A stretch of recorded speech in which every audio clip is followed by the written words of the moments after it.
provecho los que están almorzando. Bueno, vamos a comenzar. Yo les había mencionado que habíamos dejado pendiente un tema, lo dejamos casi por la mitad, pero en esta sesión solamente vamos a tocar los puntos más importantes de ese tema para no dejarlo por fuera. Porque este tema es importante debido a que hay muchos de los delitos que tienen que ver con salud sexual y reproductiva, sobre todo delitos sexuales. Permítame mientras me comparto la pantalla.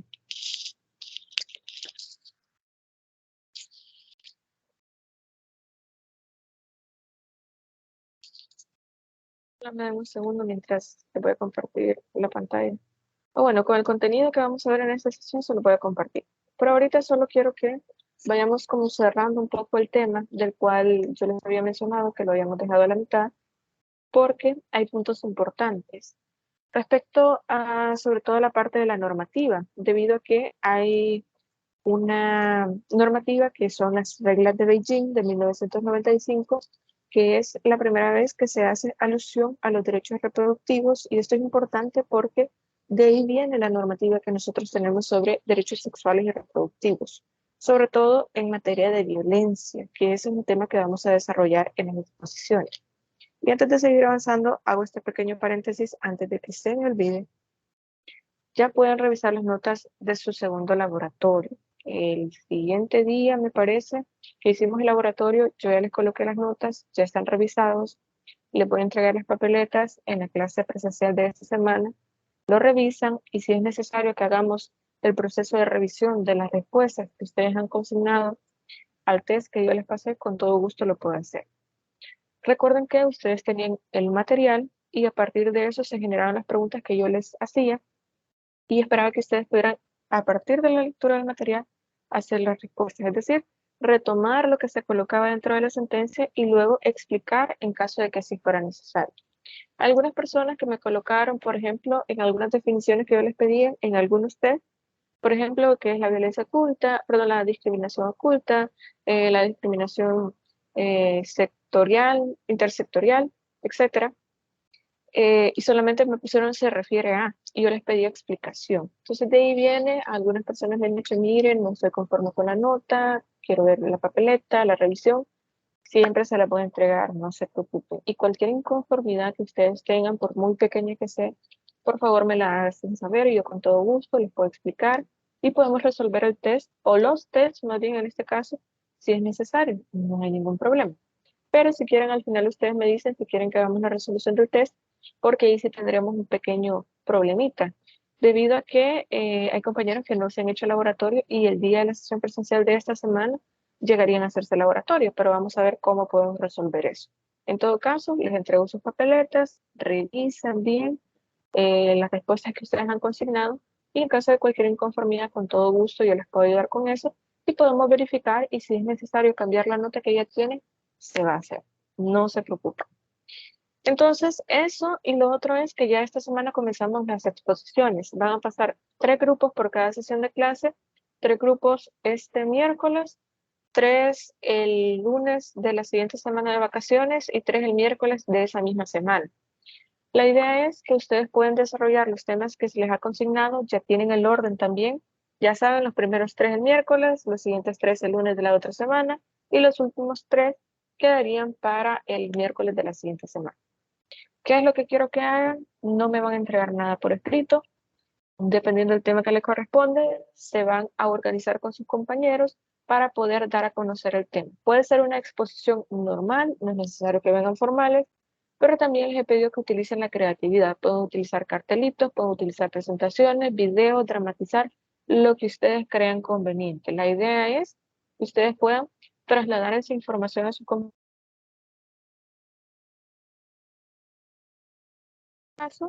Me dan un segundo, por favor. Ya voy a regresar a la sesión, solo denme un segundo.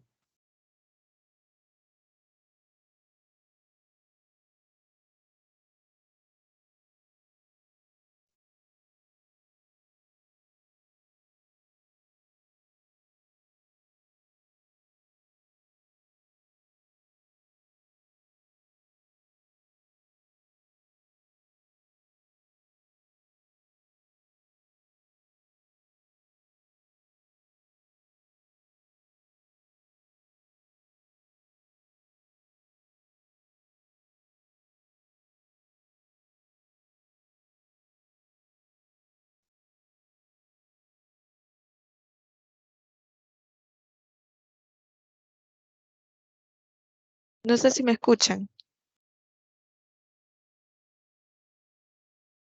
Hola. No sé si me escuchan. Sí, Lick, se le escucha. Ok, perfecto, gracias. Disculpen la interrupción. Les decía entonces que lo vamos a hacer de esa manera, de forma creativa. Ustedes van a trasladar esta información a los compañeros y eso nos va a servir como base para los temas que vamos a ir viendo de la normativa. Vamos a comenzar con el tema de acceso a la justicia, que es un tema que yo voy a desarrollar en la sesión de clase, pero también ustedes de forma introductoria se lo van a saber, se lo van a hacer saber a los compañeros.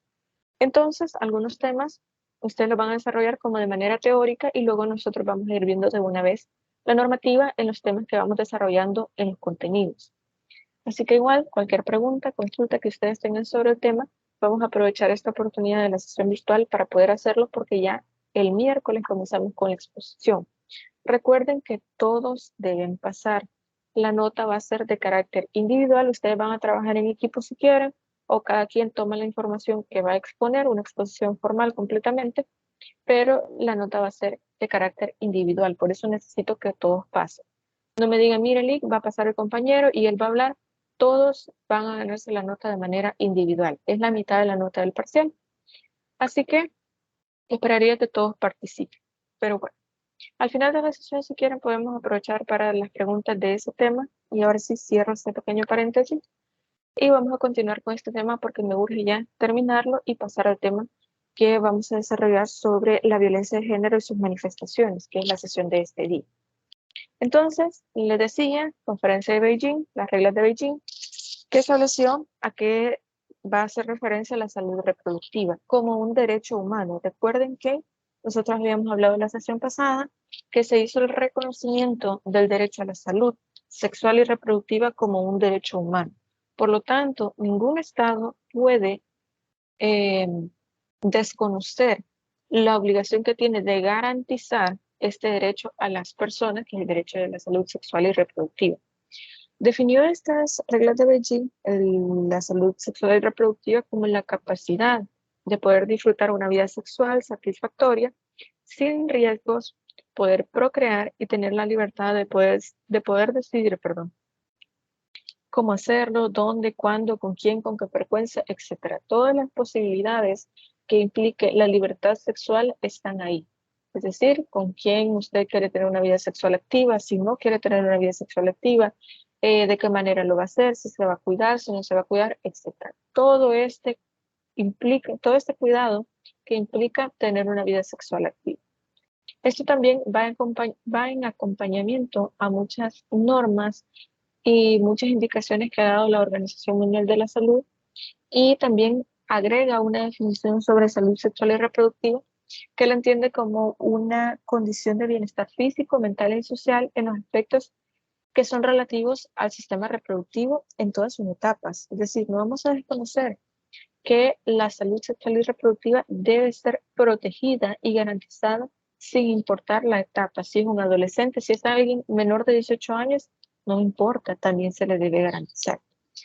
Hablando de garantías, es precisamente un tema que le urge a los estados, o más bien una obligación que tienen los estados de poder garantizar el pleno goce de los derechos sexuales y reproductivos a los niños, niñas y adolescentes.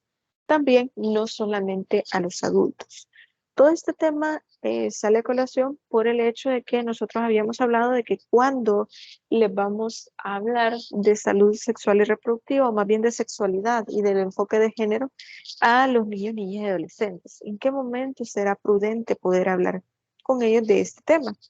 Como yo les decía, el derecho a la salud sexual y reproductiva es un derecho humano. Entonces, el Estado salvadoreño es obligación garantizar este derecho, como les decía, a los niños, niñas y adolescentes. Entre estas obligaciones está el acceso a la información y servicios de salud sexual y reproductiva.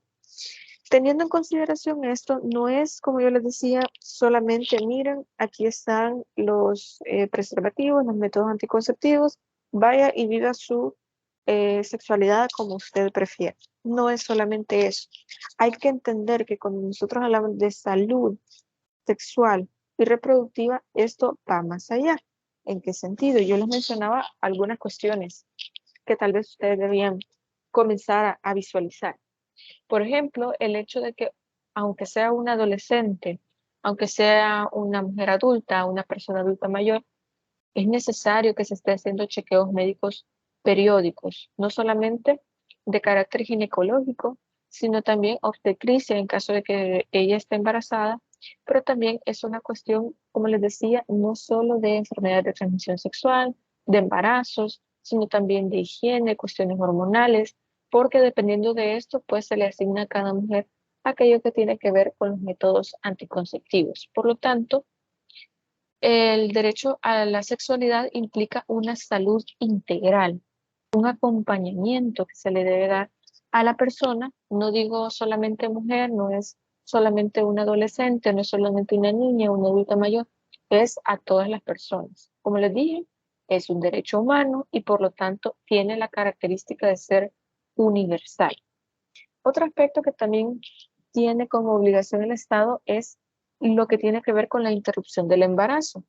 Recuerden que estas normas de carácter internacional las establece la Organización Mundial de la Salud, pero al menos aquí en El Salvador es un delito. En otros países ya hay normas y leyes que tienen que ver con la interrupción del embarazo, no lo llamemos solamente aborto, pero vamos a decirle interrupción del embarazo, en el sentido que está regulado con ciertas condiciones. Por ejemplo, cuando se pone en peligro la vida del bebé, cuando se pone en peligro la vida de la madre, cuando sea inviable el embarazo porque posiblemente es ectópico, es decir, está fuera de la matriz, fuera del útero, y este feto va a ir creciendo, pero lo que va a generar es un problema en el organismo de la madre, y de todos modos no va a ser viable la vida de este bebé, etcétera.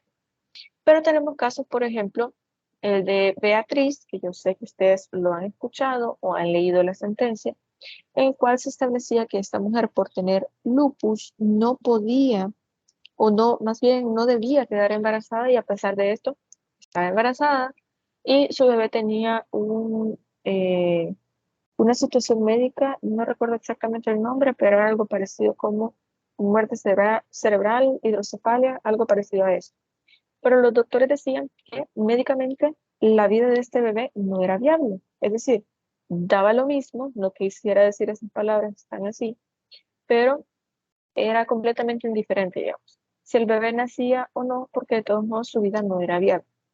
Al final es una sentencia bastante extensa que parece, en la lectura de la sentencia, parece que al final nos van a decir si se le va a permitir el aborto, pero no lo hace, porque nuestra sociedad todavía es un poco conservadora y digamos, no comulga con algunas ideas un poco más liberales en el sentido de poder decir, miren, aquí no se va a poder hacer este aborto, aquí no se va a poder evitar el aborto porque ya es una cuestión de que el bebé ya no está en condiciones de poder nacer con salud, con plena salud.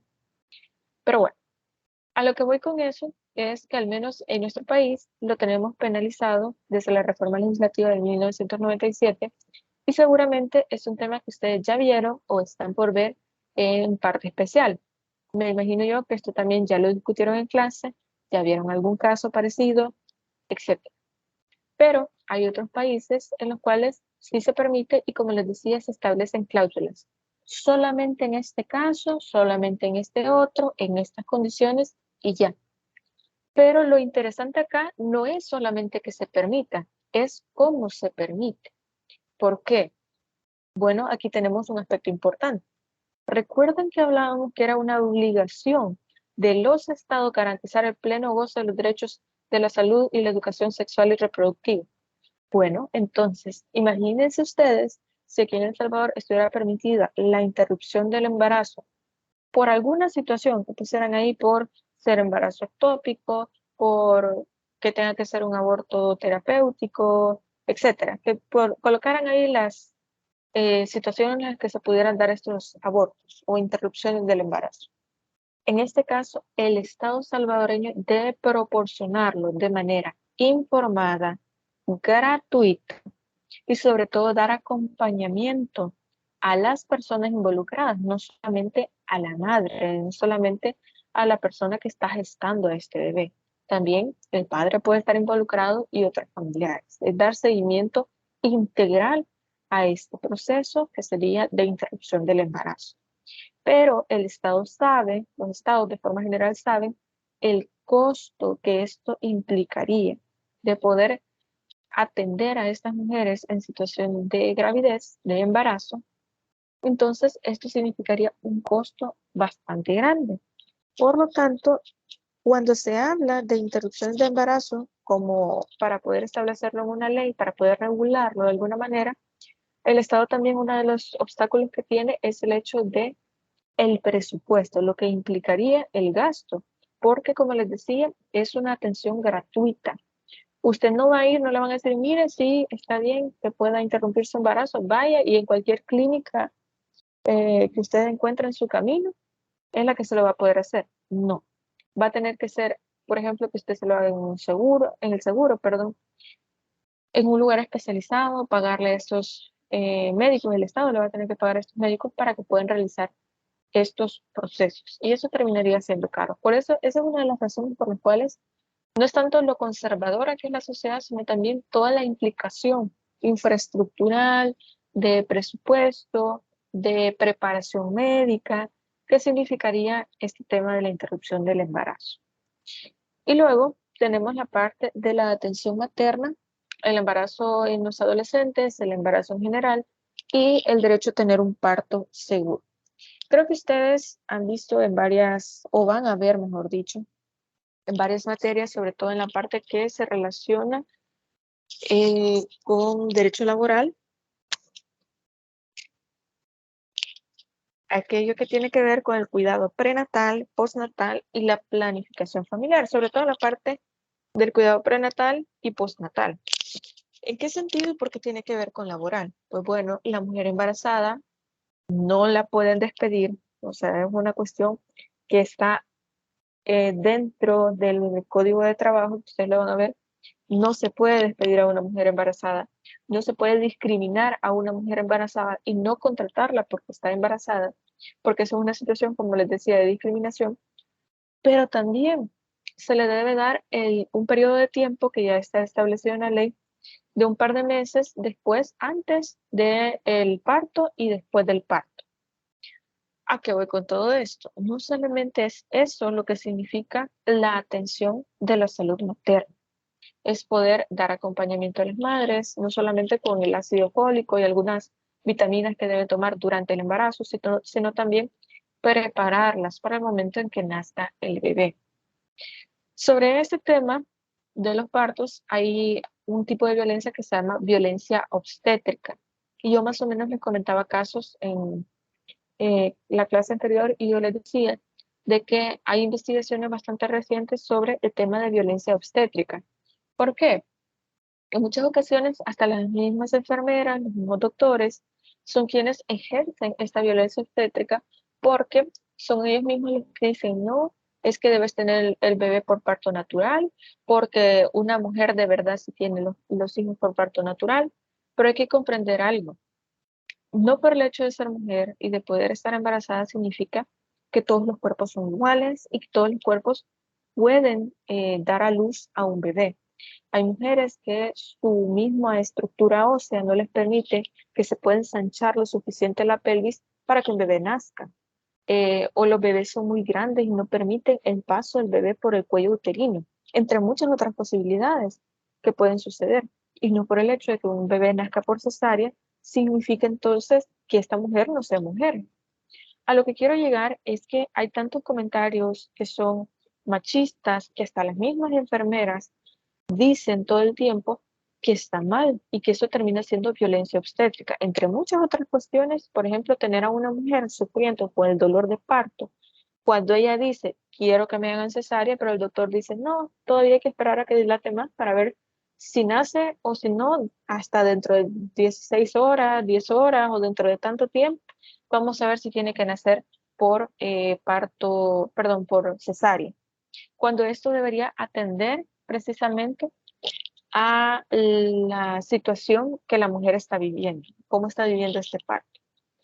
Entonces, hay que tener en consideración todo esto porque el hecho de que solo las mujeres puedan tener hijos, esto no significa que entonces van a ser discriminadas o que van a recibir este trato en los hospitales por parte de las enfermeras, los doctores, asistentes médicos, etc. La idea es dar este acompañamiento para aquellas personas, sobre todo en partos de mujeres, o en este caso de adolescentes, para poder hacerles ver cuáles son las implicaciones que tienen los cuidados de un recién nacido. Pero bueno, todo esto está relacionado con el tema de la salud y la educación sexual y reproductiva. Como les mencionaba, este tema lo vamos a necesitar que nosotros estemos hablando un poco de eso cuando hablemos de las violaciones, sobre todo, para que veamos entonces qué es lo que va a implicar todo este tema de la violación y qué tiene que ver con la sexualidad. Entonces hay que tener en consideración esto y ahora sí les voy a compartir la pantalla con el tema de esta semana, que es el tema de la violencia de género y sus distintas manifestaciones. Este tema es bastante interesante y largo porque hay muchos tipos de violencia que nosotros vamos a estar viendo, pero como ya se lo imaginarán, ahorita solamente vamos a hacer como un breve abordaje porque ustedes en las exposiciones van a hablar de algunos de estos tipos de violencia, van a hablar sobre la trata de personas, violencia sexual, violencia económica, entre otros tipos de violencia y otros temas relacionados porque, como les decía al principio de la sesión, esta es la antesala de la normativa que nosotros vamos a ver. Por eso necesito que ustedes puedan desarrollar de buena manera las exposiciones, porque esa va a ser como la parte teórica que nosotros vamos a ir viendo sobre cada uno de los temas. Ya en la sesión de cada semana, pues vamos a ir viendo, por ejemplo, la normativa, las convenciones, las leyes y cómo se van a tipificar. En este caso, no solamente como de carácter penal, sino por ejemplo, qué aspectos podemos nosotros ir viendo que tiene o si hay un enfoque de género o no dentro de la ley, el tratamiento que se le da, el proceso que se va a recibir en los juzgados especializados, etcétera. Aspectos ya un poco más que no tienen tanto que ver con el área penal, pero que sí les van a servir a ustedes. Entonces, pasamos directamente a la pregunta de metacognición, que es, ¿qué acciones son consideradas como violencia de género? Bien, esa pregunta tendríamos que responderla con varias situaciones porque recordemos que, y aquí hay que hacer una pequeña aclaración, que la violencia como tal no debería tener género. Y me van a preguntar ustedes entonces, ¿pero por qué existe la violencia de género? Y aquí es donde viene la aclaración que les quiero hacer. La violencia como tal no debería tener género, es decir, no está justificada la violencia de ninguna manera hacia nadie, niños, adolescentes, mujeres, niñas, adultos mayores, etcétera, hacia nadie. La violencia no es la respuesta a nada ni tampoco está justificado de ninguna manera. Lo que sucede es que se han hecho varios estudios en los cuales se ha se ha tratado como de responder a ciertas preguntas que están relacionadas al tema de por qué la violencia de género tiene tantas implicaciones diferentes a la violencia que reciben los hombres, entendiendo violencia de género como la que reciben generalmente mujeres, pero también se ha visibilizado que las personas de la comunidad LGBT también reciben violencia. Pero ¿qué es lo que sucede acá? Recordemos que en nuestra legislación nosotros no tenemos leyes para la comunidad LGBT. Por lo tanto, lamentablemente, cuando nosotros hacemos mención de violencia de género, solamente aquí en nuestro país vamos a entender que es violencia hacia las mujeres. Precisamente por eso que yo les menciono que es el hecho de que no hemos reconocido los derechos de la comunidad LGBT. Pero esto todavía no explica el hecho de que nosotros vamos a invisibilizar, entre comillas, la violencia hacia hombres. Pero esto responde, como yo les decía, a diferentes investigaciones en las que mencionan que el móvil, o más bien la razón por la cual las mujeres reciben violencia es muy distinta a la que responde en el caso de los hombres. Por ejemplo, los hombres pueden recibir violencia o pueden ejercer violencia en cualquiera de los dos casos por razones muy distintas. Por ejemplo, si nosotros vemos el origen histórico de todo esto, ya lo hemos hablado, es precisamente porque las mujeres eran vistas como si fueran otro hijo más dentro de la familia. Es decir, sus derechos como tal eran invisibilizados y debían someterse a lo que el hombre en su familia dijera. Entonces, este hombre, que era el esposo, que era el papá, que era el abuelo, él era el que iba a decidir sobre esta mujer, sobre esta adolescente, sobre esta niña. Si él no quería, esta mujer no salía, esta mujer no se relacionaba con otras personas, se vestía como él decía, etc. Por mucho que parezca muy exagerado el ejemplo que les estoy poniendo, pero tal cual así era la realidad que nosotros estábamos viviendo. Afortunadamente, la realidad que tenemos ahora es bastante distinta, hemos progresado bastante, pero en el tema de violencia nosotros seguimos viendo que a pesar de que en público las mujeres ya han tenido una inserción en la vida laboral, estudian, trabajan, son mamás, pero en el núcleo familiar, en la privacidad de la familia como tal, siguen recibiendo violencia, sigue existiendo violencia de género. Por eso, uno de los temas, no sé si leyeron todos, es cómo es que la violencia pasó a ser un tema de, pasó de ser de la vida privada a la vida pública, es decir, a reconocer que habían grupos de mujeres que estaban recibiendo violencia y por lo tanto este tema entonces debía ser estudiado. Y entonces ahí es cuando nosotros comenzamos a hablar de violencia de género. Entendiendo esta diferenciación que los hombres no pasan por esta situación, reciben violencia, pero violencia de tipo intrafamiliar. Y más adelante vamos a hacer, perdón, esa diferenciación entre violencia intrafamiliar y violencia de género porque son cosas diferentes. Podrían parecer iguales, pero no son lo mismo. Entonces, ¿cuáles son estas acciones que nosotros vamos a considerar como violencia? Eso es lo que vamos a responder con la sesión de este día. Todo esto, como yo les decía, viene desde un aspecto histórico. La tradición, prejuicios, la ignorancia muchas veces marcan la responsabilidad frente a los derechos y las capacidades de las mujeres.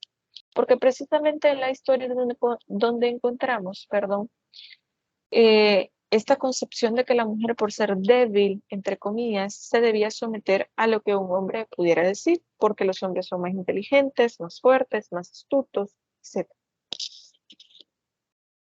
Pero esto no significa entonces que nosotros vamos a mantener esa concepción solamente por la sociedad patriarcal en la que nosotros hemos estado desarrollando.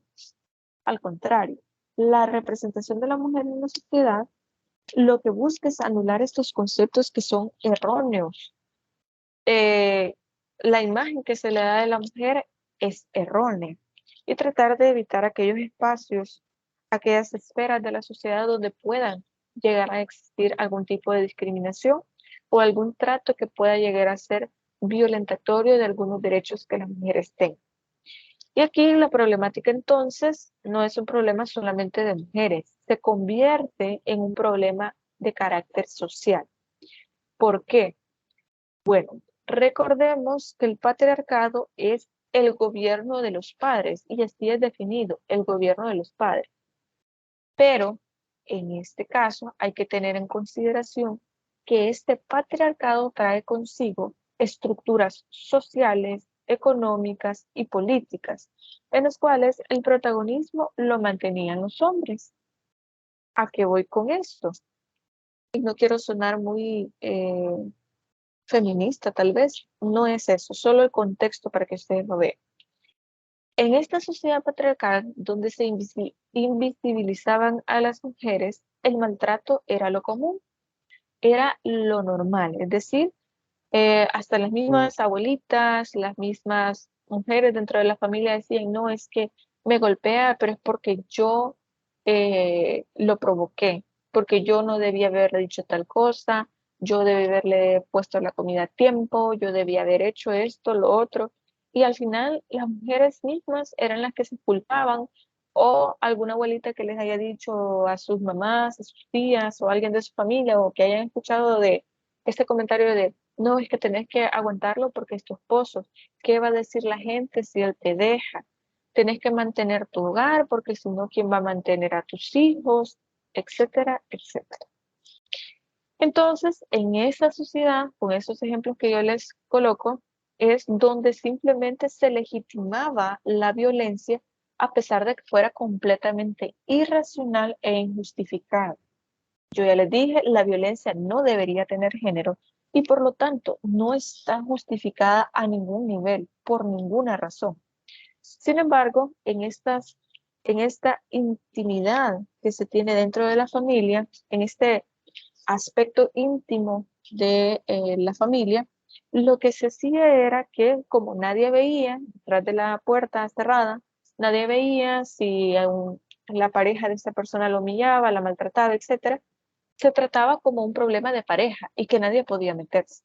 Pero debido a los índices tan altos de violencia, de muertes de mujeres a causa o por propia mano de sus parejas, de su familia, de sus padres, etcétera, es que se comenzó a hablar entonces de vivir una vida libre de violencia.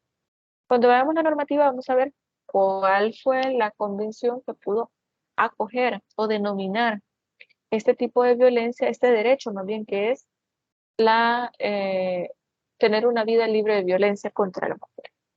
Entonces, en este caso, lo que nos interesa aquí es poder comprender que esta misma estructura social ha legitimado el uso de la violencia. Y ahora lo que nosotros tratamos de hacer es tratar de desligarnos de esta idea de violencia justificada a niñas, adolescentes, mujeres, porque un tema distinto es la violencia intrafamiliar. Ese es otro tema del cual vamos a hablar después. Entonces, para esto necesitamos retomar un poco lo que se ha mencionado del rol de la mujer en nuestro país. Cómo ha sido vista la mujer, cómo ha sido tratada la mujer y de qué manera entonces esto ha ayudado a que no se respete la imagen de la mujer y sea víctima de violencia. Uno de los aspectos más importantes, y quizá ustedes me hagan la crítica en el momento indicado cuando veamos la normativa, de por qué existen derechos específicamente para mujeres si ya tenemos derechos humanos que son universales, que son para todas las personas sin discriminación, porque vamos a tener derechos para las mujeres. Pero es un tema que vamos a discutir un poquito más adelante. Lo que quiero que ustedes vean, lo que quiero que hablemos acá es el hecho de que a pesar de que no existe, no debería existir diferenciación entre hombres y mujeres respecto a vivir una vida libre de violencia, el problema es que la imagen de la mujer se ha mantenido como una persona que no puede tomar decisiones propias, que siempre debe estar bajo la imagen de un hombre, lo que él decida, lo que él quiera, etc. Y como les dije al principio, posiblemente ustedes no lo ven así porque para su generación y bueno, creo que también para la niña, de alguna manera.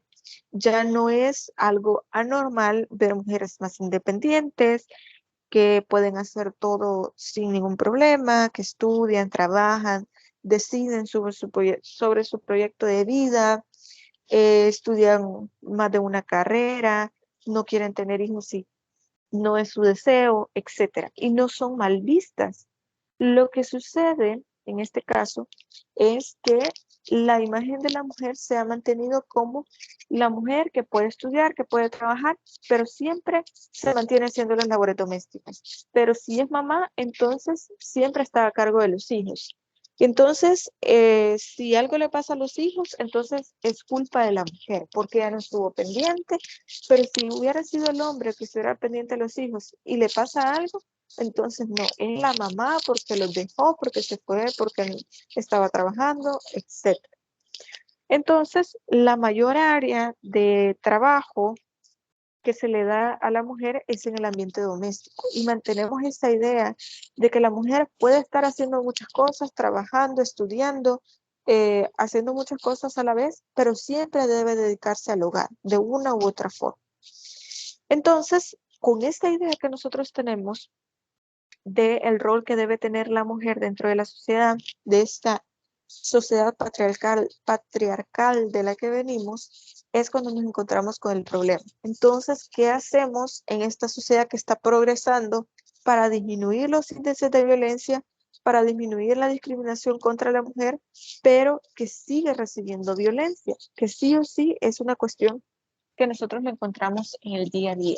Quizás no en nuestros hogares, pero si ustedes revisan los índices de denuncia que reciben la Fiscalía, los juzgados especializados para la mujer, los juzgados de paz que también reciben casos de violencia intrafamiliar, los juzgados de familia que resuelven casos de violencia intrafamiliar, se van a dar cuenta de que esto es algo que se da día a día.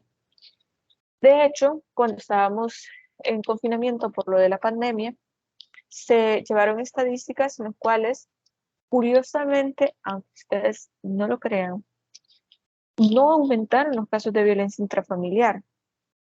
Por mucho que nosotros podamos creer, pero mire, porque por ejemplo habían casos y justamente nosotros estábamos en tesis en ese momento con mis compañeros de la maestría y hubo un grupo que estaba tocando el tema sobre algo que tenía que ver con violencia intrafamiliar, pero ellos en su exposición del tema mencionaban que los índices de violencia no habían aumentado como tal.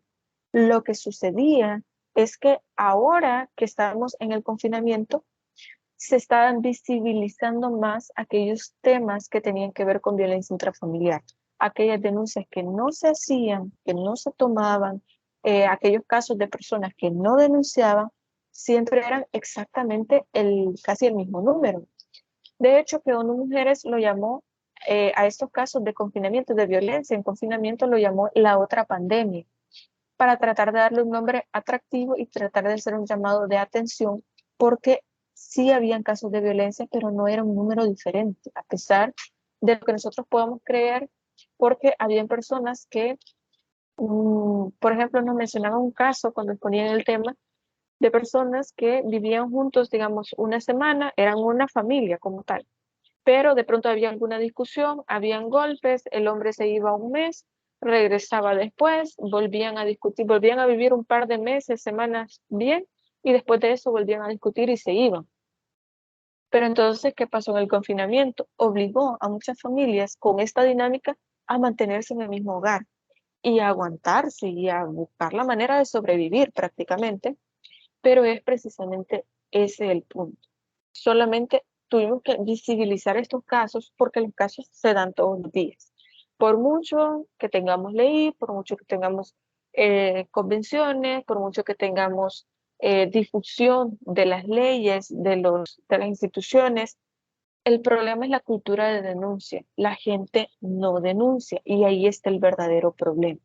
La cultura de la denuncia, la gente por miedo. De hecho, cuando ustedes hablen del tema de acceso a la justicia por parte de mujeres, van a decirnos cuáles son esos motivos. Bueno, puede ser por el desconocimiento de las leyes, porque hay muchas personas en zonas rurales que verdaderamente no tienen conocimiento de cuáles son sus derechos. También personas que por miedo, por amenazas, por problemas de salud, porque si la persona se va, entonces ya no van a tener a alguien que pueda proveer en el hogar, etcétera. Muchos de estos temas que ustedes nos van a decir y nos van a explicar cuáles son de por qué no hay acceso a la justicia y por qué no hay tanta cultura de denuncia. Ahora bien, la Convención Belén do Pará, que de hecho se llama Convención sobre la eliminación de todas las formas de discriminación a la mujer, menciona los siguientes aspectos que es necesario que los tengamos en consideración antes de que podamos hablar de violencia de género como tal. Es necesario que se pueda establecer una educación en igualdad de condiciones que los hombres. Y ojo con esto, no estamos hablando de una situación de superioridad. No es solamente cuando hablamos del feminismo que decimos que los hombres, que queremos que las mujeres sean iguales a los hombres. Es una cuestión simplemente de estar en las mismas condiciones. Eso es todo. Entonces, educación en las mismas condiciones que los hombres y también se debe brindar la misma orientación vocacional de hombres y mujeres para que no se pueda prohibir el ingreso de mujeres a ninguna carrera y tampoco limitarla al acceso a becas o a libros de texto con métodos de enseñanza con la idea de que las mujeres son inferiores a los hombres. Todo esto porque se hizo una revisión, de hecho cuando se ratificó la Convención Belén do Pará, se hizo diversas investigaciones, de hecho que periódicamente El Salvador manda como un informe en el cual establece qué está haciendo El Salvador para eliminar las brechas o los obstáculos que puedan tener las mujeres para tener una vida libre de violencia. Y entre ellos estaba que el área de educación establecía que en sus mismos libros de texto, a pesar de que esto era una cuestión que el Estado debía revisar, en sus mismos libros de texto mantenía ideas machistas, mantenía ideas que son misóginas. Por lo tanto, se hizo una revisión para que desde el Ministerio de Educación se pudiera comenzar a hablar de igualdad. También tenemos el derecho a tener o gozar de servicios de salud integrales en diferentes etapas de la vida. Yo les decía, no se trata solamente mira que esté el preservativo, mire, tome este ácido fólico durante el embarazo. No es solo eso. Ya les mencioné, también implica ciertas revisiones ginecológicas por cuestiones que pueden ser métodos anticonceptivos que sean apropiados para las mujeres. No todas pueden tomar los mismos anticonceptivos, no todas pueden tomar píldoras, pueden tener otro método anticonceptivo. Esto va a depender mucho de la mujer. También temas que tienen que ver con higiene personal, pues al final ustedes saben que esto también tiene que ver, se relaciona bastante con este tema, con el tema de enfermedades de transmisión sexual, con el tema de planificación familiar. Normalmente nosotros hablamos de sexualidad, hablamos de métodos anticonceptivos, pero no se habla de planificación familiar. No es, voy a seguir tomando pastillas, un método anticonceptivo X, o me voy a estar inyectando durante un año porque no quiero tener hijos. Planificación familiar implica más, es la preparación que usted va a tener para saber cuántos hijos quiere tener, con cuánta separación, de qué manera usted va a cuidar su cuerpo para poder tener esos hijos y que sean sanos. Es decir, concientizar a la población de no tener todos los hijos que quiera tener porque eso ya es irresponsable. Somos libres dentro de nuestro país de tener todos los hijos que queramos tener, pero hay que ser conscientes de la sobrepoblación que tenemos. Hay otros países en donde se habla de que, por ejemplo, solo se puede tener uno o dos hijos, por mucho. Y a partir de ahí se está tratando de disminuir los índices de sobrepoblación. Pero la idea de la planificación familiar es poder, como les decía, hacer conscientes a las familias de cuántos hijos sería prudente o más adecuado poder tener. Y a través de la planificación familiar, entonces se puede dar seguimiento a esta situación, a estas dinámicas familiares, para que así no pueda, ¿cómo decirlo? Se puedan organizar las familias de una mejor manera, poder evitar embarazos no deseados, aun cuando se dan en matrimonios, pero en muchas ocasiones no se planifican. Ya hay familias que ya tienen los hijos que quieren tener y que pueden mantener, pero a veces vienen otros hijos no planificados, no lo digo en un mal sentido, sino que a veces están fuera de la dinámica que ya tienen como familia y esto implica un gran sacrificio económico, atención a los hijos y otras problemáticas que se pueden dar. Luego tenemos el ejercicio de los derechos y los deberes políticos. No sé, no recuerdo bien si este tema lo vamos a ver o lo vamos a tocar en alguna semana en específico, no recuerdo bien, pero en todo caso, a lo que se refiere los derechos y deberes políticos no es solamente a este derecho de las mujeres que puedan ir a votar. El hecho es que las mujeres también pueden ser electas como en un puesto político, puede ser presidenta, puede ser alcaldesa, puede ser diputada, etc. Yo eso lo dije desde el principio de la sesión, para nosotros estas ideas no son nuevas, son de lo más común.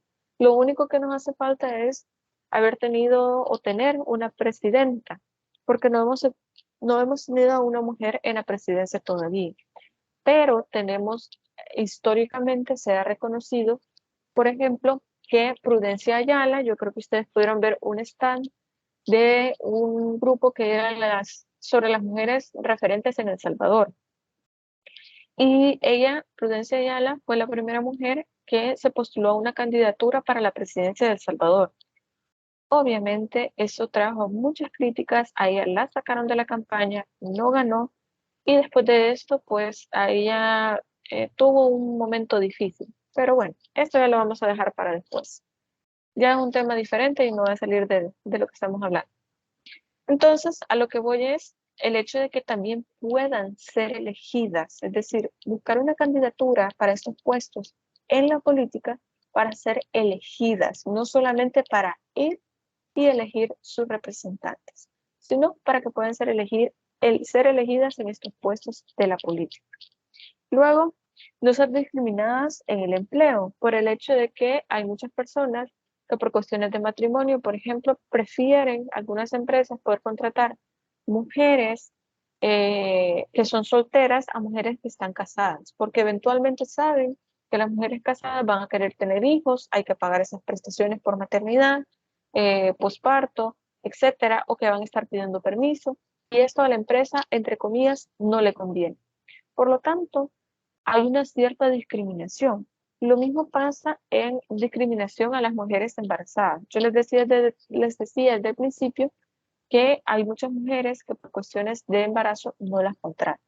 Pero en el Código de Trabajo hay una prohibición que no se puede dejar de contratar a una mujer solamente porque está embarazada. Y luego tenemos la igualdad en todos los asuntos relacionados con el matrimonio y las relaciones familiares. En este caso, pues ya ustedes lo van a ver en la materia de derecho de familia, cuando se hable de los derechos entre los cónyuges, los derechos para con los hijos, de los hijos con los padres, aquello que tenga que ver con el matrimonio, etc. Pero no es solamente las obligaciones y la igualdad que debe existir entre ellos, sino que precisamente cuestiones que tienen que ver con bienes y con matrimonio, perdón, con patrimonio. La idea es que la mujer puede ser libre de poder elegir con quién casarse, cuántos hijos tener, disponer libremente de sus bienes, porque esta libertad ha costado muchos años. Yo les contaba en otra clase que antes los padres eran quienes elegían el esposo que iba a tener su hija, porque los bienes que se supone que esta hija debía heredar se los iban a dar al hombre con el que ella se iba a casar. Porque como el hombre era considerado más inteligente, más astuto, mejor administrador, entonces era él quien iba a saber, mejor dicho, cómo iba a administrar todos estos bienes. Por lo tanto, hablar ahora de la libre elección de una pareja, de la libre disposición de los bienes, del patrimonio, de la economía, esto es sumamente importante.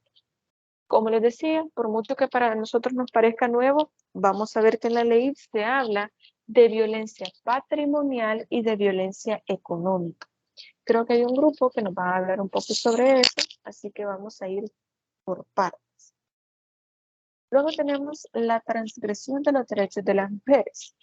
Para esto es importante, como les decía, que lo veamos como derechos humanos.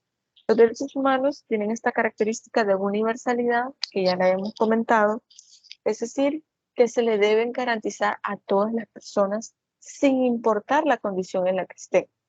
Para esto, les voy a hablar un poco. Esta semana yo les he comentado que estoy en un curso de género y también tiene una parte de violencia de género. Y se ha hablado de un término bastante novedoso que se llama la interseccionalidad. En pocas palabras, y ya van a entender por qué les estoy hablando de este tema. Denme un segundo, por favor.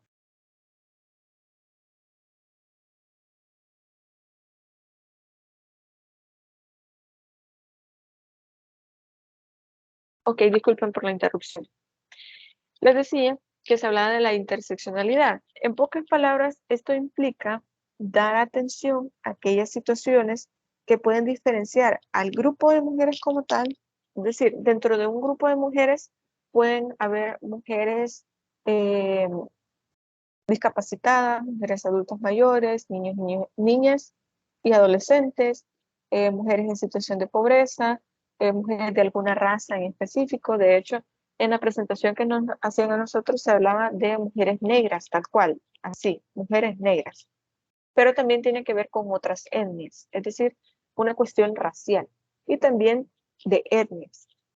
Entonces, lo que se trata acá es, dentro de todo el grupo de mujeres, pueden haber mujeres en estas condiciones que la hacen más vulnerable aún. Pero hay diferentes instituciones que ya dicen, nosotros somos interseccionales, o sea, nosotros somos, entre comillas, inclusivos.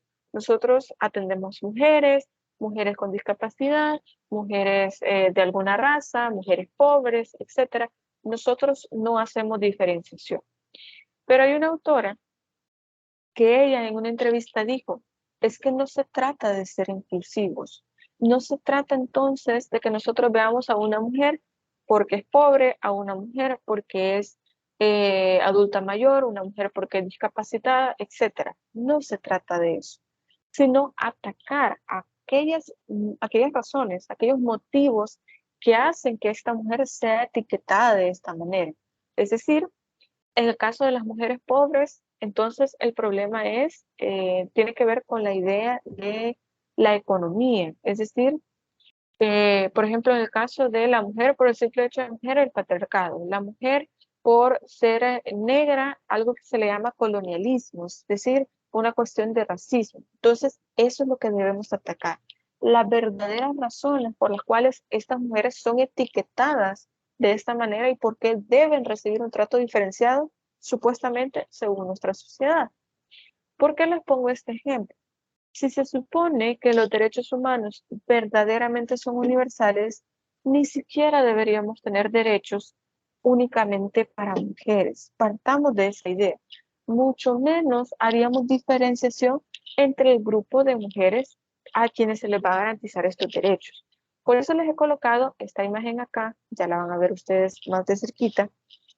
Si se supone que todas las mujeres tienen los mismos derechos por el hecho de ser mujeres, entonces no vamos a privilegiar a aquellas que tengan una situación económica diferente, aquellas que sí pueden pagarle a un abogado, que sí pueden llevar un proceso. Y para esto le voy a poner un ejemplo.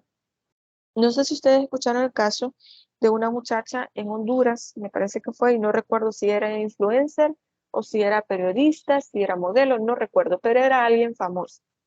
Resulta que ella fue a las playas de Honduras, fue de vacaciones con su familia y ella se subió a una de estas motos de agua, no sé cómo se llama, no recuerdo el nombre, y le dijo a la persona que se las había alquilado que hasta dónde podía llegar, etcétera, todo bien. Pero de pronto ella se va hacia alta mar y no regresa. Encontraron la moto, pero no la encontraron a ella. ¿A qué voy con todo este ejemplo? Para buscarla a ella, el Estado movió cielo, mar y tierra, la policía, en el mar, hasta submarinos, porque su familia era una familia muy adinerada. Hasta alquilaron submarinos para buscarla a ella, dónde estaba, porque no se encuentra, es que para investigar hicieron todo lo humanamente posible y lamentablemente no la encontraron. Pero ¿cuál es el problema acá? Que de pronto comienzan a decir, pero miren, esto mismo le sucedió exactamente en el mismo lugar, en las mismas condiciones, desapareció una muchacha que era de una condición económica mucho menor, pero nadie dijo nada, el Estado no hizo nada, la policía no la buscó, dijeron, desapareció, pues bueno, no hay nada que hacer. Solamente el papá de la muchacha la anduvo buscando y de pronto nadie hizo nada. Y esto no debería ser así. El Estado debe encauzar sus recursos de igual forma para todos. Por eso es que a veces vemos que, digamos, por cuestiones de feminicidio tenemos casos bastante emblemáticos, Carla Turcios, Carla Ayala, tenemos el caso de Flor también, pero esto tiene un sentido de por qué estos casos han sido más sonados que muchos otros que tal vez los podemos encontrar en alguna zona rural, los podemos encontrar en algún lugar diferente, pero eso tiene un sentido porque se trata de hacer públicos esos casos con la idea de que se puedan frenar los índices de feminicidios, en el sentido de, miren, vamos a hacer ruido con este caso para hacer entender a la gente que esta es una conducta que no vamos a permitir y que no está bien.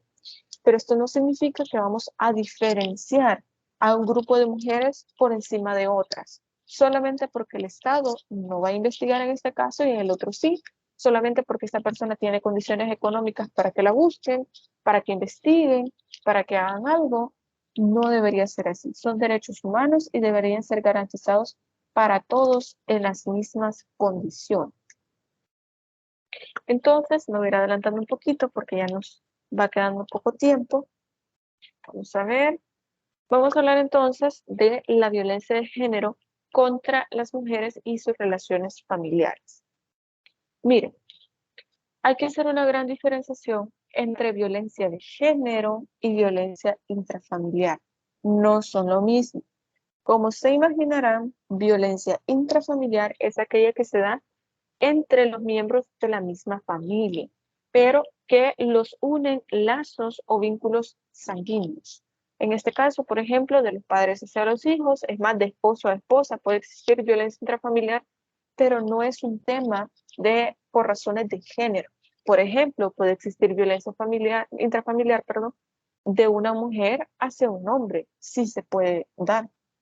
Pero el caso es que la violencia de género tiene un matiz que tiene que ver más con misoginia, con razones de machismo, con un tema que está relacionado con la idea de que solamente por el hecho de ser mujer, de ser considerada como una persona débil, solamente por esto va a ser maltratada, humillada, le van a violentar sus derechos, va a recibir abuso, etc.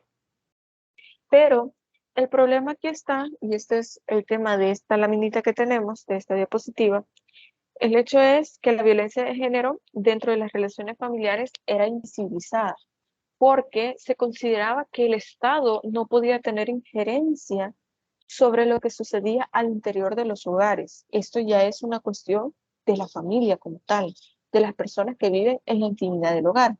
Pero como se pudo visibilizar los niveles de violencia que existían, entonces esto dio pie a que fuera necesario crear legislación para la prevención de la violencia y los abusos hacia las mujeres. Y esto es un caso que nosotros debemos ir tomando en consideración.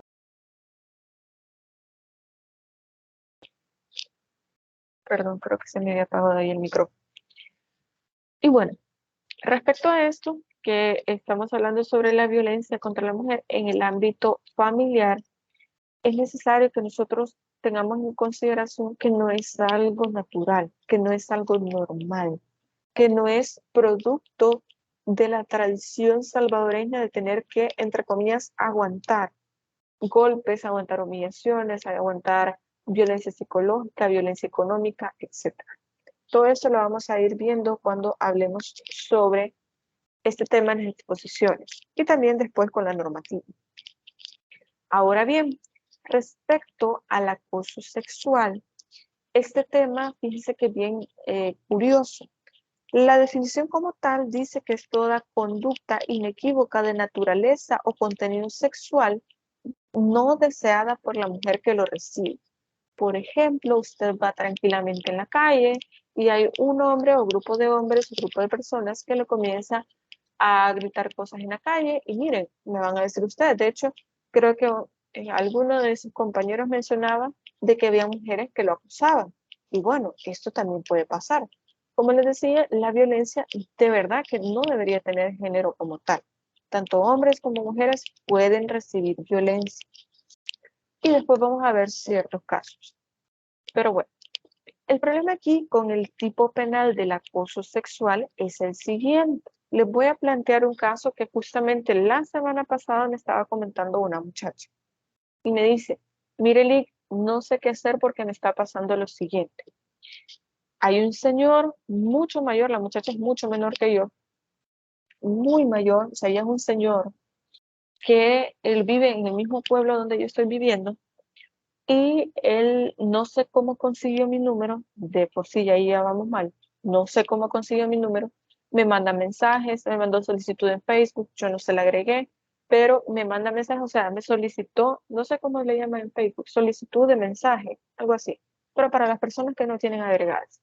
Y me pasa escribiendo a cada rato, yo ya decidí bloquearlo, me escribe en el teléfono, lo bloqueé también, pero todo eso ya había quedado hasta ahí y el problema fue el siguiente.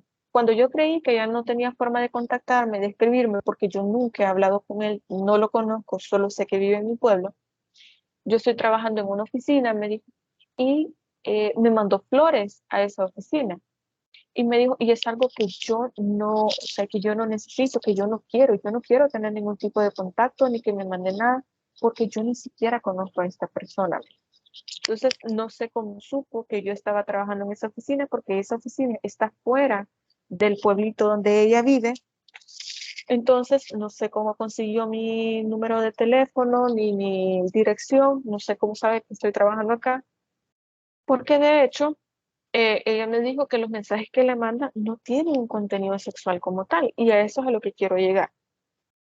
Si ustedes se fijan, seguramente ya lo vieron con el ICPAS, el problema que nosotros tenemos de este tipo penal es que sí o sí debe incluir o involucrar, perdón, una actividad sexual. Es decir, contenido que sea eminentemente sexual. Pero ¿qué pasa? Me dice esta muchacha, pero mire, yo no sé cómo hacerme, porque lo que él me escribe no es de carácter sexual, pero de alguna manera me incomoda, no me hace sentir bien, me da miedo, me dijo, porque yo estoy trabajando también en otro lugar a medio tiempo y no sé cómo puedo hacer porque no quiero que llegue a mi trabajo. Yo ya hablé con el vigilante que está allá afuera del negocio, me dijo, por si llega esta persona o si me lleva algo, si me manda algo, que no lo permitan. Pero me da miedo que me pueda llegar a pasar algo. Entonces, como les digo, esto no tiene un carácter sexual, pero ¿cómo lo vamos a tipificar? Es uno de los problemas que se encuentra dentro de este tipo penal. Entonces, de hecho, al momento en que íbamos a elegir el tema de tesis, una de mis compañeras me decía que este podría ser un buen tema, pero nosotros hablamos con alguien que trabaja en la fiscalía y nos decía que en este tipo de casos lo más adecuado es colocarlo como otras agresiones sexuales, otras agresiones según la ley. Y este artículo ya lo vamos a leer cuando estemos viendo la normativa para ver si se adecua o no, o si simplemente es una salida que nos tuvimos que inventar para poder dar respuesta a esos casos. ¿Por qué? No es lo mismo la pena que va a tener a una persona por acoso sexual que una persona que va a ser imputada por el delito de otras agresiones. No es la misma pena. Entonces, dígame, ¿corre peligro o no esta persona? Y no debería ser también un tipo penal el acoso como tal, porque en nuestra legislación nosotros solo tenemos acoso sexual y acoso laboral.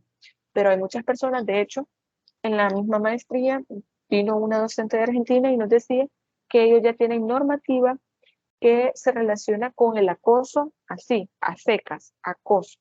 Toda actividad que para ustedes pueda ser considerada de carácter ofensivo es acoso. Por ejemplo, si yo voy por la calle y un hombre comienza a gritarme cosas, para comenzar, de aquí a que yo llame a la policía para que pueda detener a esta persona porque me está acusando, porque me está diciendo cosas que yo no necesito, simplemente no va a llegar. Es posible que no llegue la policía o no llegue rápido. Si yo voy a la fiscalía, ¿cómo voy a anunciar? Mire este señor que estaba afuera del negocio tal, en la calle tal, en el lugar tal. Ni siquiera sabemos ni el nombre de la persona para poder denunciar. Entonces, ¿qué es lo que como sociedad hemos resuelto? Nada, simplemente ignorar, seguir caminando y dejar que la otra persona siga diciendo una cosa tras otra, a pesar de que sea un comportamiento que nosotros no estamos de acuerdo, porque no tenemos un tipo penal para eso. Nos decía la docente de Argentina de que ellos lo veían el acoso por los casos siguientes, porque había muchas personas que habían sido pareja y de pronto su expareja les comenzaba a llamar, o sea, había, y de verdad este es un caso que sucedió, y ella era jueza, es jueza creo todavía, y conoció este caso, voy a buscarlo, lo debo tener por ahí, que le llamó una cantidad increíble de veces. Obviamente esta mujer no le contestaba las llamadas, le había bloqueado el número, pero le llamaba de otros números, le llamaba del número del papá, de la mamá, le llamaba a los familiares de esta mujer, la iba a buscar a su trabajo, todo el tiempo estaba ahí y de hecho estos comportamientos, como les digo, no tienen un carácter sexual, es solamente que él quería que ella regresara con él, que quería saber cómo estaba, que qué estaba haciendo, que con quién estaba. Es una cuestión de hostigamiento como tal, pero esto nosotros no lo tenemos regulado. Entonces, vamos a ver qué solución le ha dado la Fiscalía para tipificar este tipo de comportamientos. También, otro tema, pero creo que con otro ejemplo se lo puede mencionar, otro tema que vamos a ir viendo, que es el caso de la violencia. Bueno, creo que con otro tema que vamos a tener acá se lo puede mencionar, de un caso que vamos a ir viendo. Otro tema que ustedes van a desarrollar en las exposiciones es la trata de mujeres, porque esto se relaciona con género. ¿Por qué si este es un objeto ilícito debería interesarle al género? Bueno, en este sentido hay que tener en consideración que no porque las mujeres se dedican a la prostitución, significa que su vida vale menos que la de otras mujeres. Ya habíamos hecho esta crítica anteriormente y decíamos que entonces había un delito antes en el Código Penal en el cual tenían una pena menor a las personas que violaban personas que se dedicaban a la prostitución. Entonces, no por eso debe valer menos. Y fíjense, es bastante aleccionador a veces que recibir algún tipo de información sobre este tema de la trata de personas, la trata de personas en general, no solamente mujeres, porque también hay trata de personas hacia hombres y también a niños. La trata de personas implica también no solo la prostitución, sino también trabajos forzados. Yo me sorprendí mucho cuando una institución, se llama Observa la Trata, que es un observatorio de trata de personas, que mencionaba de que habían secuestrado a unos hombres en Guatemala, los habían vendado y los habían traído aquí a San Miguel, de hecho al oriente del país, en diferentes lugares, y los habían obligado a que ellos tenían que andar con un carro lleno de piñas y andar vendiendo piñas. Estas personas ni siquiera sabían dónde estaban porque habían sido amenazados, no sabían dónde los habían llevado, y que a ellos los obligaban a tener que vender cierta cantidad de piñas, o sea, de generar este dinero para poder entregárselo a la persona que los había amenazado. Me sorprendí tanto pensar que hombres adultos podían ser víctimas de trata de personas, de trabajos forzados. Lo mismo sucede con las mujeres, pueden ser víctimas de la prostitución, del tráfico de órganos, tráfico de personas, también de trabajos forzados, sobre todo en cuestiones que tienen que ver con la servidumbre, es decir, mujeres que son obligadas a trabajar, a hacer trabajos domésticos en ciertos lugares de forma obligada, sin tener un salario, solamente se les da la comida, un espacio donde vivir y ya. Y eso es considerado como un maltrato, como abuso. Pero eso lo vamos a desarrollar los compañeros en su exposición. El caso de la trata de mujeres es un tipo de violencia, es decir, se le priva a la mujer, en este caso, de su libertad para poder comerciar con esta mujer, ya sea a través de la prostitución o vendiéndolas a ciertos grupos delictivos por diferentes razones. Eso ya es una cuestión, un estudio distinto, una perspectiva distinta de lo que hacen con estas mujeres.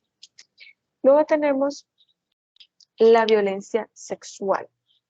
En este caso, hay que comprender que la violencia sexual no es solamente tener relaciones sexuales sin el consentimiento de la otra persona. Hay que tener en consideración esto. Violencia sexual también significa la humillación, significa la agresión mediante órganos sexuales, agresión en el sentido de que una persona puede consentir una relación sexual, pero puede ser que haya algo que no quiera dentro de la relación sexual, pero que la otra persona la haga a pesar de que le han dicho que no. Esto también es una agresión sexual porque no tiene el consentimiento. También matrimonio entre personas menores de edad también es considerado como violencia sexual. La prostitución forzada, comercialización de mujeres. Y fíjense, este es otro dato importante. Dentro de la información que nos daba Observa la Trata, decía que también se comercializaba, con mujeres para que ellas fueran básicamente embarazadas, o sea, las embarazaban para vender a sus bebés. Es decir, estas mujeres eran como si fuera una incubadora, se embarazaban, iban a vender el bebé, esperaban un par de meses, la volvían a embarazar, iban a vender el bebé y así. Entonces mantenían a estas mujeres todo el tiempo embarazándolas para vender estos bebés en lugares donde no era permitido el vientre subrogado, en este caso como el vientre de alquiler, digamos, así se conoce coloquialmente. Entonces, o a parejas que no podían tener hijos, que iban a otros países para poder comprar, entre comillas, a un bebé para poder llevárselo e inscribirlo en su país como hijo suyo. Entonces, venden a estos bebés a familias que no pueden tener hijos. Entonces, esta es una forma de maltrato, no solo violencia sexual, sino que también esto se da a través de la trata de personas. También, de hecho, alguien me consultaba anoche sobre un caso que conocía a una muchacha que ella había terminado una relación de pareja con una persona precisamente por cuestiones de violencia. Había terminado su relación hace varios meses y de pronto el muchacho la llamó porque la quería ver y bueno, todo eso terminó en una relación sexual no consentida, es decir, ella lo dice así, él me violó porque yo no quería. Entonces, pero el problema acá es no solamente que la golpeó y la violó y etcétera, sino que ella quedó embarazada de este acto sexual como tal. Por lo tanto, esto es considerado también como violencia sexual. Ahora ella no quería salir embarazada y mucho menos de su expareja. Por lo tanto, ahora la familia del muchacho la está amenazando porque ella dice que no quiere tener a su bebé, que si le llega a pasar algo al bebé, que le van a hacer algo a ella, etcétera. Entonces ella dice, ¿qué puedo hacer? Como ustedes saben, la interrupción del embarazo, como nosotros lo conocemos, el aborto, no está permitido en nuestro país. Entonces, ¿qué fue lo que sucedió aquí? Esta mujer, posiblemente por desconocimiento de las leyes, no fue a poner la denuncia por violación, que seguramente hubiera ido a medicina legal con los golpes que le había hecho a esta persona, seguramente le hubieran podido dar seguimiento a este caso, posiblemente no hubiera quedado embarazada, porque hay un protocolo de medicina legal en casos de violaciones, siempre se le da la pastilla del día después o la pastilla de emergencia para que no pueda quedar embarazada de su agresor. En este caso, posiblemente se pudo haber evitado esto y esta muchacha no estaría embarazada. Pero ahora ella no quiere ser mamá, está traumada porque literalmente ella no concibe la idea de que está embarazada, a pesar de que ella tiene como 4 o 5 meses. Y esto es violencia sexual. Ella no quería tener hijos, no quería ni siquiera tener esa relación sexual, mucho menos tener hijos. Y él dijo que él sí quiere tener hijos y él sí quería tener la relación sexual. Entonces, este es el problema, que en todo caso, ella había dicho que mientras ellos eran pareja, él se cuidaba. Es decir, él sí quería, sí respetaba, perdón, el hecho de que ella no quería tener hijos. Pero a pesar de que él sabía eso, esa vez que ella quedó embarazada, no utilizó protección porque su finalidad era precisamente que ella quedara embarazada. Pero como les decía, esto es considerado violencia sexual. Al menos en El Salvador, la violencia sexual es un tipo frecuente de violencia, porque el problema es que nosotros hemos, bueno, como sociedad, lo voy a decir de forma general, se ha devaluado mucho el tema del cuerpo de la mujer. La gente opina sobre el cuerpo de otras mujeres, no, no se respeta la dignidad o el deseo de las mujeres de poder decidir sobre su propio cuerpo. Y precisamente ese es un problema. Y bueno, vamos a hablar entonces del tema del feminicidio rapidito porque este es el último tema, pero antes creo que me pasé del tema que les iba a mencionar. Hay un caso que quiero que nosotros lo vayamos viendo cuando hablemos de la normativa, que es un caso que realmente sucedió, que lo resolvió la Corte Interamericana, que es el caso de una mujer que ella durante 18 años que estuvo casada recibió violencia, pero una violencia brutal por parte de su esposo, al cual obviamente le tenía pánico, no miedo, pánico de que pudiera matarla. Tanto la amenazaba él que él dormía con un arma de fuego a la par de la cama, o sea, de su lado de la cama. Entonces, porque la amenazaba ella todo el tiempo, que no le, que tenía que hacer todo lo que él quería, porque si no la iba a matar, etcétera, etcétera, etcétera. Entonces, esta mujer, después de 18 años de recibir toda esta violencia tan brutal, aprovechó que se quedó dormido este hombre y tomó el arma y mientras estaba dormido lo mató. ¿Qué es lo que quiero que nosotros revisemos de este caso? Es el abordaje legal. No es si estuvo bien, si estuvo mal, ¿qué opinan ustedes? El abordaje meramente legal que se dio a ese caso. No le puedo decir la resolución del caso, porque quiero que lo veamos ya hasta que estemos en esa parte, en el estudio de ese caso, para que ustedes vean el abordaje meramente legal. Y ahí podemos ver entonces si estaba justificado o no que esta mujer matara a este hombre porque ella la ha procesado por homicidio y eso es lo que vamos a ir viendo. Pero bueno, en el caso del feminicidio, eso se lo mencioné porque ya se me había olvidado. En el caso del feminicidio es todo acto de uno o varios hombres de matar a una mujer de cualquier edad por razones de género. De hecho, en la ley se menciona por razones de odio o alguna expresión de misoginia. Y ahí es donde viene la parte, digamos, compleja. ¿Cuándo vamos a considerar que existe odio? ¿En qué momento un comportamiento termina siendo misógino? ¿De qué manera se va a entender que es misógino o no? Entonces, antes de hecho, a esto se le consideraba como crímenes pasionales. No sé si ustedes alguna vez lo escucharon, que eran llamados como crímenes pasionales, es decir, que se decía, no, es que este hombre se puso tan celoso, es que la quería tanto, que se puso tan celoso de que ella trabajaba solo en un lugar con hombres o de que ella le fue infiel con otro hombre, que la mató. O él pensó que ella le estaba haciendo infiel y por eso la mató. Esto no está justificado de ninguna manera. Entonces se le consideraba antes como crímenes pasionales que era cometido por amor y se justificaba que la persona matara a la mujer por razones que eran meramente de celos como una expresión de amor, pero realmente esto no era así, no hay que justificarlo de ninguna forma. Pero vamos a ir viendo que el feminicidio también también son cometidos a partir de la idea y la concepción global del poder que posee el sexo masculino sobre las mujeres. Y cuando hablemos del tema del feminicidio dentro de la legislación, vamos a ver entonces si una mujer puede cometer el delito de feminicidio, porque eso lo dice el que mataría a una mujer, no especifica.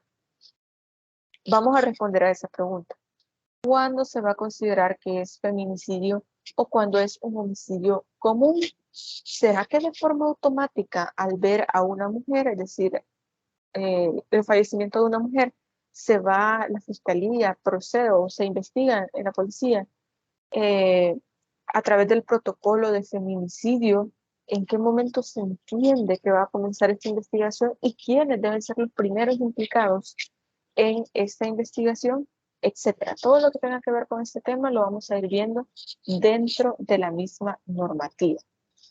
Entonces, podemos concluir que los mecanismos nacionales como internacionales pretenden proteger los derechos de las mujeres, tanto civiles como políticos, pero también no se puede obviar que es un proceso muy largo. Nosotros ya hemos recorrido un camino bastante amplio, reconociendo los derechos de las mujeres, tratando de darle una protección especializada, pero todavía falta mucho que se puede hacer. Culturalmente, como les decía, el tema que está relacionado con la denuncia es un tema que no hemos podido sobrepasar, que todavía es un obstáculo que nosotros encontramos y que debemos ir sorteando, y lamentablemente no hemos logrado aumentar los índices de denuncia por casos que tienen que ver con maltrato, violencia o abuso hacia mujeres. Así que bueno, creo que con esto ya finalizamos el contenido para esta semana. Como saben, solamente tenemos las indicaciones para el parcial porque el laboratorio ya lo hicimos. Así que no sé si alguien tiene alguna duda, alguna pregunta, algún comentario que vamos a aprovechar para poder hacer en esta sesión.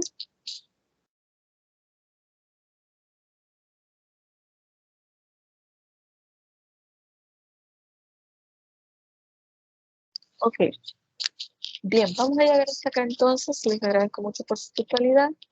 Espero que estén muy bien, cuídense mucho, pasen feliz tarde.